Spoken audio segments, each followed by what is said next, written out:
I'm Dr. Kevin Nadal, and welcome to Out Talk, a series dedicated to the things that sometimes we don't like to talk about. This episode is dedicated to microaggressions, a topic you may not have discussed before because you never knew what it was to begin with. Let me explain. Have you ever had an experience where someone said something to you that was sort of offensive, but was probably well-intentioned, and so you didn't know whether or not you should say something in response to that person? Like, for example, when someone has told me, "You speak good English," they probably meant that as a compliment, but they also didn't realize that saying that meant that they're assuming I'm not American. Then there are times where you know that something was probably racist, but you didn't have enough evidence to prove it, so you didn't say or do anything either. Like, for example, a store clerk who follows you around in a store and assumes you're going to steal. If you did confront them, they'd say, "Oh no, I follow everyone around." But you know that they're not following that older white person around in the store, so why are they following you? Then there are those times where people have no idea that what they just said or did was offensive. Like when people say things like, "That's so gay." They don't even realize that they're equating being gay with weird or being different or being inferior. Sometimes when you do say something, they become defensive, and that leads to more awkwardness and tension. Like when you tell someone that something they did was racist, and they react with, "I'm not racist, I have a black friend." These are all examples of microaggressions. Microaggressions are brief, everyday interactions that are often unconscious and subtle, and that convey negative slights towards people of various groups.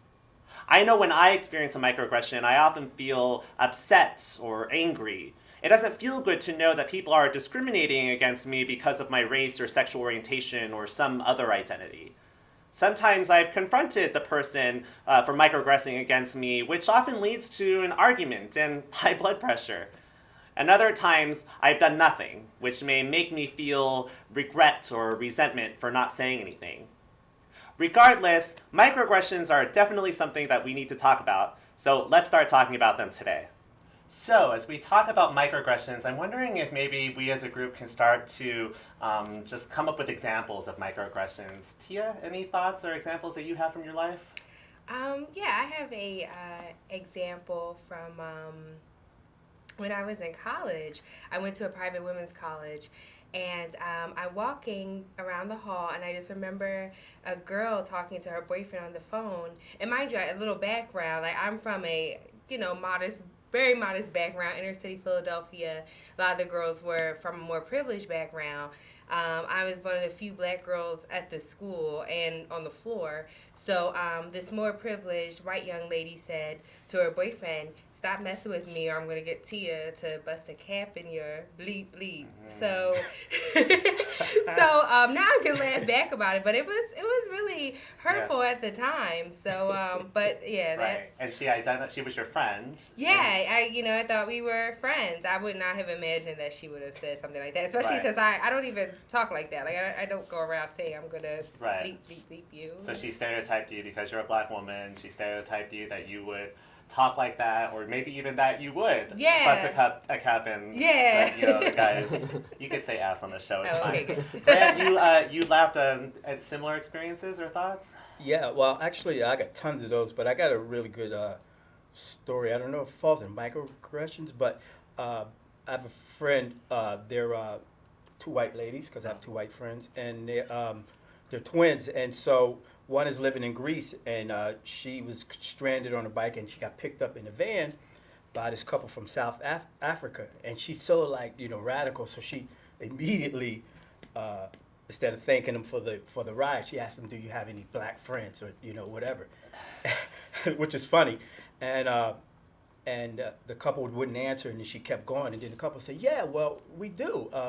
We've had this our maid working for us like 20 years, and we treat her very well." Right. And I thought that was really, really funny because they don't even understand that. And as far as like a personal one, it's always, you're articulate. Yeah. Even when I was younger, when I was the only black person around a lot of schools, it'd be like, "You're not like the others," and stuff like that. And I didn't know how really, I would say racist and hurtful that was. It's Right. why you think about it, because it's like you're not like the others. So, well, what are the others? Right. You know. Right. And, I think all these are great examples of microaggressions. You know, we have what you mentioned. The common thing that a lot of people of color, particularly African Americans, get is you're so articulate. So as if there's this notion that you wouldn't be. You know, President Obama, when he was running for office, time and time again, everyone always mentioned how articulate he was. And you know, very seldomly do you hear a white man being described as articulate. Maybe they're not articulate, but at the same time, you know, there's this overemphasis on President Obama. Dave, what are some, or Dr. Rivera, what are some of the implications of microaggressions in people's lives when they experience these sorts of things? I think we're hitting on one of them with this the backhanded type of compliment that you're receiving when a person of color is told they're so articulate or they're not like what the stereotypical perception of their group is from the outsider's perspective. That can lead to sort of lead the person to sort of question sort of their own reality of where do I fit in. It might lead them to sort of not feel like they fit into either their own group that they belong to or into the majority group in the general population. Right. So microaggressions can be isolating. Microaggressions can have an impact on people's self-esteem, their self-worth. Right. Dr. Rivera, I know I'm talking to you as an expert, but also as a person, what are some of the microaggressions you may have experienced? Well, I like thinking of some of the, for me, for example, when people forget my last name and Rivera is my last name, and we'll interchange it with some other Latino last name, right? Which is a common experience I get. So common that friends of mine even use it as a joke now, which, you know, we can laugh at it right. now, but in a way it also when people do that unintentionally, it makes me feel like I'm just seen as the racial or ethnic group that I represent and not as the individual person that I am. Right, and that's a very common experience. I know there are a lot of studies that have been focusing on different racial groups, and with African Americans, Latinos, Asian Americans, to be mistaken as the other person working in your office, for people to call you the name of what would be a stereotypical name of that racial ethnic group. And it's not intentional, but perhaps it might show some of that subtle bias that group or that person might have of that group. When any of the three of you experience microaggressions, what goes on your mind? So when the young woman said this joke, you know, how do you process it? What goes on for you? Well, I think that was over 10 years ago for me now, so how I processed it then was very different than now. At the time, I said to her, like, you know, what did you say? And she wouldn't repeat it. But at the time, I was really hurt because I had come to this school. I wanted to fit in. I came here for education and for an experience. So it like Dr. Rivera did say, it was hurtful, and it kind of had me questioning, like, well, why am I here? And why am I, you know, where do I fit in? And things like that. Now, you know, I'm experienced enough to know that it's that own person's ignorance and their own problem. Doesn't mean that it doesn't upset me. It doesn't make me necessarily question myself. It might definitely make me angry at times. But that's where, you know, I have my friends and a support system that kicks in, and friends I can talk to about these things. I mean, it sounds like one thing is that when a person has a knowledge of what microaggressions are, and you're able to put the ownership on the perpetrator of the microaggression instead of internalizing it as something wrong that you did, that can be something that's very helpful. And so maybe something that we need to do is to tell people or teach people about microaggressions so that when they occur, they're prepared to realize, okay, you just made that joke about Asian Americans. That's not, that shouldn't make me feel bad. That shows your ignorance, your bias. Thoughts about how you deal with microaggressions, Grant? Well, you know, I do stand up, and I, you know, and racism is, and you know, the subtle and the advert stuff is, you know, it's just so rich for me because it's so funny and it's so silly, you know, because it really keeps us from focusing on where we are as a group. So when I, you know, do stand up, it's funny because I kind of fall in the middle, you know, like, you know, I'm not like a comic who talks like Def Jam, you know, I can, and then I'm not the comic who's like a well-educated black guy who sounds like a white guy, even though my name is like really white, which is funny, Grant Winfield Cooper, and so it's funny. So like I'm suspect with a black crowd, and you know, and then surprising white crowds, And so I always just, especially when I'm hosting, when I catch it, I play it out and really, really show them how silly it is and whatever. And then when they say, oh, a lot of times they say, oh, don't be so sensitive and all that other stuff, which is really, Right. they don't even know, like, like you shouldn't even be sensitive. Like it should be, this is the order of the day.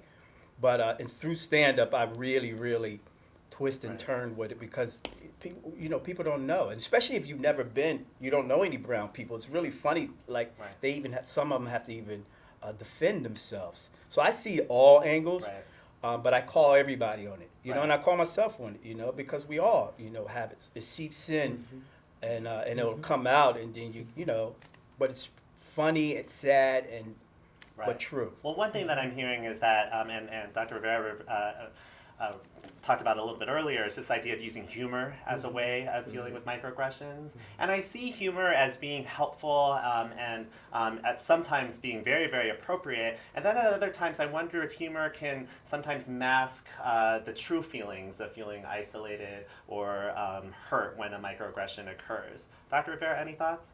Yeah, so that's going back to sort of the experience of once you become knowledgeable about microaggressions, how that could be liberating in a way because you finally have a label to call and to label for the experience that you've had throughout your whole life, but beforehand didn't really know what was going on.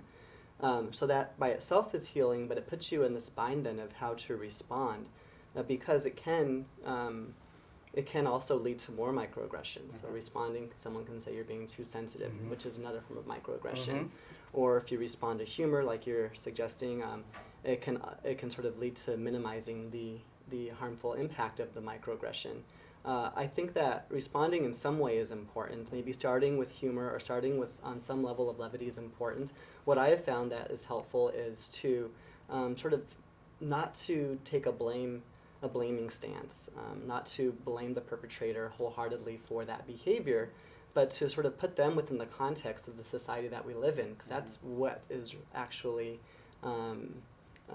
keeping the microaggressions alive and creating the microaggressions. So I think when you can place it on that level, the person can then sort of see their place in there and then take the responsibility. But when the responsibility is put totally on one person, that sort of leads, I think, to an impasse in the communication. Right. I'm hearing a lot of things. One thing that stands out is this idea of systemic oppression that might eventually lead to these microaggressive incidents. So if we grow up in a society where African Americans are criminalized or stereotyped to be a certain way, that's a systemic problem. And then how it manifests is people telling you or making a stereotype about you or telling you that you're articulate. And so we have to not only address on the individual level, we also need to address the systemic level, right? The other thing I wanted to just talk about is how do you deal with microaggressions when they're people that you know versus people that you don't know? Do you handle them any differently? Grant? Yeah, but because then I have a license of really going in and because the closer you are, hopefully the truer you can be with whoever, and then I mean, I don't say I always go with humor, but I do go with humor, because like you said, and you both articulated very well, was we're putting people on the defensive, what I mean?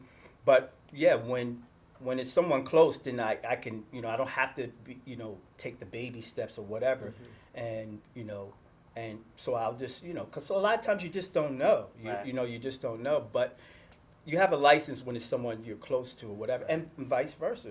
I've been called on saying stuff as well, and you have to be able to put yourself in other people's shoes and have empathy at first, and but yeah, when it's someone close, that you can really go in. And I know, one thing that I like that you said right now is that any of us can be microaggressors, depending on what our groups are. So we might be traditionally, historically marginalized in one group, but have certain power and privileges in another group, right? So I might be a person of color, but I'm also a man, so I can definitely engage in sexist microaggressions or classist microaggressions or whatever it might be. So those are things that we need to be aware of. And I think that's helpful because when we commit a microaggression ourselves, we could put ourselves in the shoes of what it's like to be the recipient of a microaggression. So hopefully that'll lead for us to not be so defensive when somebody calls us out on our own stuff. You know, we focus a lot on racial microaggressions, but I think it's something we need to really just address very briefly because we're almost running out of time, are microaggressions that are based on our multiple identities, right? So not just being Black or African American or Latino, but also being a woman or a man or a Black man or a Latino gay man or whatever it might be. So how do you think that we can address microaggressions when there are so many complex issues to deal with? Dr. Rivera? Yeah, so this is an area I think about often. You know, the last category you threw was Latino gay man. That's what I identify as. And there's definitely are intersections of microaggressions that occur for me. However, depending on the situation, one of my identities might be more salient or more activated, and so I might experience more in that sense. But I think it's important that we start to think about this idea of intersecting identities and our multiple identities and how they work in unison with one another to inform our everyday experiences, including those with microaggressions. Right. So we're out of time, but I think this was a really good dialogue, and I hope that we can continue to have dialogues, not just with us, but with people who are watching this right now. I think people may be unaware of what microaggressions are. They might experience them, but not be able to put a label on it. But I hope this discussion might help them to actually identify it as such, and hopefully that could help them in reacting or coping with microaggressions when they occur. So thank you very much for coming today. Thank you. Thank you.